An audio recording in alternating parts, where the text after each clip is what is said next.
And we continue now with our great American panel. All right, Rick Perry in the race and slamming Bernanke, and here's what he said. If this guy prints more money between now and the election, I don't know what y'all would do to him in Iowa, but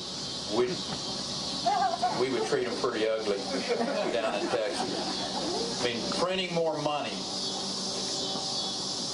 to play politics at this particular time in American history is almost treacherous, or treasonous, in my opinion. Almost treasonous. By the way, nobody noticed that the president in Iowa and on the stump has been saying that Republicans care more about their party than they do about America. Isn't he saying the same thing? Nobody pays any attention to that. Yeah, I mean, it's probably best not to say stuff like that. But the fundamental point he makes, and I know the Bush people are mad about this, they don't like Perry, but the fundamental point he makes is totally true, actually. We are devaluing the currency. It's happening because of the Fed's policies, and it is benefiting in a short-term way, I think, the White House, or that is one of its potential effects, and he's right to call them out on it. He was suggesting violence. He was saying, I don't know what he's going to do to this guy. This is treacherous. I mean, treasonous. Which word do I use? This is a person who carries a gun with him, a special stun gun, who wants to probably kill illegals on the border with a special gun. Are you being serious? Yes, I am serious. What? Rick Perry is no scary. more pre-show drinking for you. That is ridiculous. Scary Perry. I wish I was drinking before the show. I've had gun carry permits in New York, Rhode Island, California, Alabama, and Georgia. Does it have a stun gun attached to it? No, a real gun with real bullets. And I've never shot anybody. I don't ever, not even one time? Maybe it's because you don't live on the border and you're not afraid of the illegals coming across. You really think that Governor Perry carries a stun gun so he can attack illegals in the middle of the night? Well, what's the purpose of carrying the gun? Maybe to protect himself from crazy liberals that may attack him. Right. Like Ben Bernanke, who's 120 years old. You have lost your mind. Yeah. He does himself a disservice by popping off like, Foghorn Leghorn from Texas. Yeah, we get him down here. We're going to rough that boy up. I mean, he should let other people do it. He said other things about the president, not being respected by the military, not loving the country. Let other people do that. The president's so far in over his head economically. Let that be what sinks him as opposed to him, Why doesn't and let me explain why he supported Al Gore in 1988, by the way, and, Right. Maybe come up with a plan. Let me get a topic that we can all agree on. All right, so there is a kid takes a hockey shot, really almost impossible shot, and I played a lot of ice hockey growing up as a kid. And it's for 50 grand, but he may not get the money because actually it was his brother who signed up. But he still made the shot. We got the video. Here it is. Center ice. Almost impossible. In the goal. That's called a goal. Here it is again. Boom. Perfect wrist shot. Let's go to the videotape. Boom. Sweet. Sweet. USA Swish. all the way. That was nice. You know what? They obviously should pay him. Give him the money. They were honest. It was for charity. Or let the brother take another shot. The kid. Well, the chances of that happening. I know that's true. That's true. But they did the right thing, and hopefully the insurance company will do the right thing as well. I mean, it's a nice story. But pay the kid.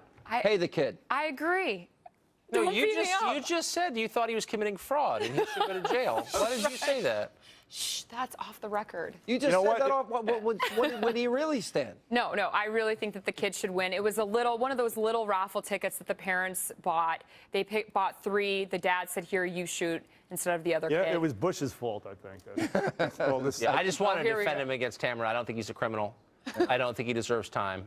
I think probably should get the 50 G's. Yeah. All right, so he's no Rod Blagojevich, your buddy. That's right, my BFF. All right, that's all the time we have left this evening.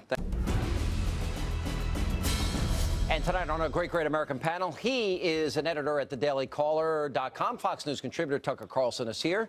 She an attorney, Fox News legal analyst Tamara Holder is back.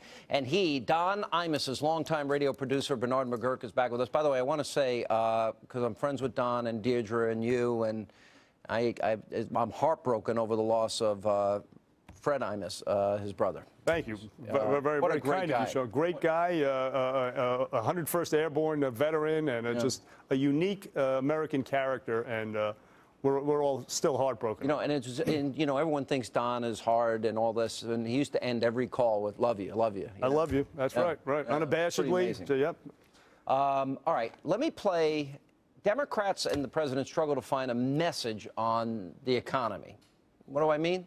What's this? We had reversed the recession, avoided a depression. The American economy is still suffering undeniably. But over the last 6 months, we've had a run of bad luck. Oh, I mean, I think we clearly are responsible for the, I'm going to take ownership right now. I inherited the deficit that we have right now and the economic crisis. He's brought us so far. You know, we've really begun to turn the economy around. Growth is slower than we would like. We and everyone else misread the economy. Things are healing. It's going to take more time, though. What are they talking about here?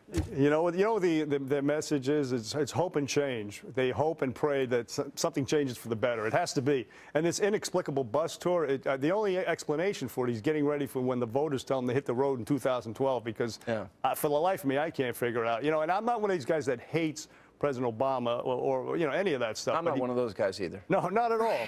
But he's I don't hate him personally. Look, predictably, socialism fails. You know, he said he's going to raise taxes. Then now he's blaming the Arab Spring, and he's blaming Japan, and he's blaming Europe, and then he's saying that I actually got the economy to recover, and then these events got in the way. You're the Democrat.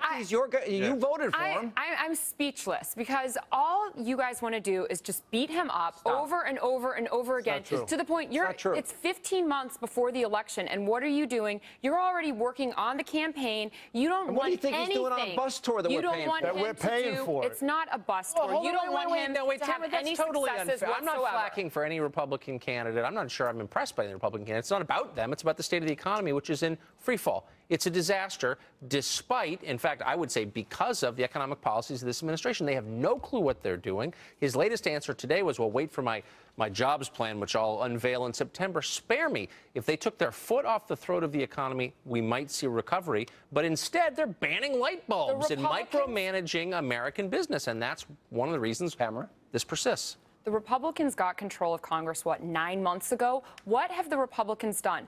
I'm not going to blame Bush anymore. I'm not going to blame Obama. I'm not going to blame anybody, but every single person that we have elected in this country is failing all of us. Wait a minute. And it's enough of the bashing. It's overrated. I'm going to say, to the president's credit, this may shock you, he's been very successful. He got his agenda passed with the Democratic Congress. He got his own budgets. He got his stimulus.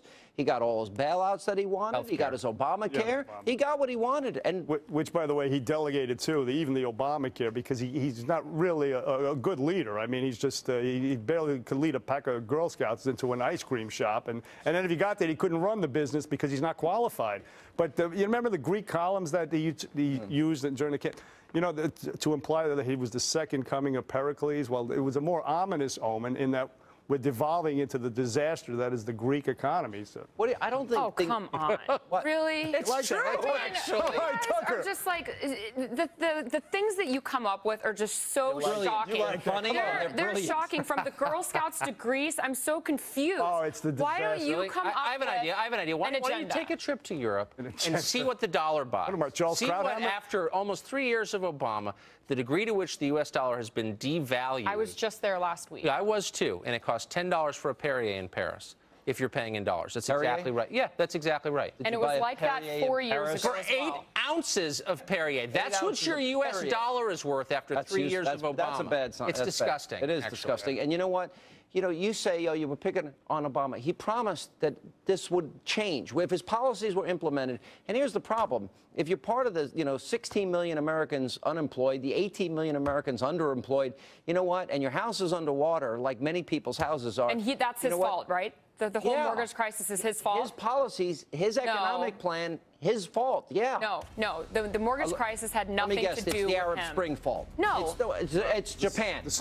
Let's just be serious here. It's Tucker Carlson's fault. He gave up his bow tie. No, you can blame him for a lot, but you cannot blame President Obama for the crisis, the mortgage crisis. He didn't help it. He didn't help it. And he's in over his head. He doesn't know what he's doing. What are the Republicans' plans? Nice guy, cut cap and balance, balanced budget amendment. Cut cap and balance, balanced budget amendment, the Ryan plan. Which plan do you want? You know, the Mac Penny plan, I'll give you those are 3. And who are you going to put in 2012? Michelle Bachmann? That's a great idea. Certainly better than what we've got. Oh, you're crazy. More with our great American panel right after this.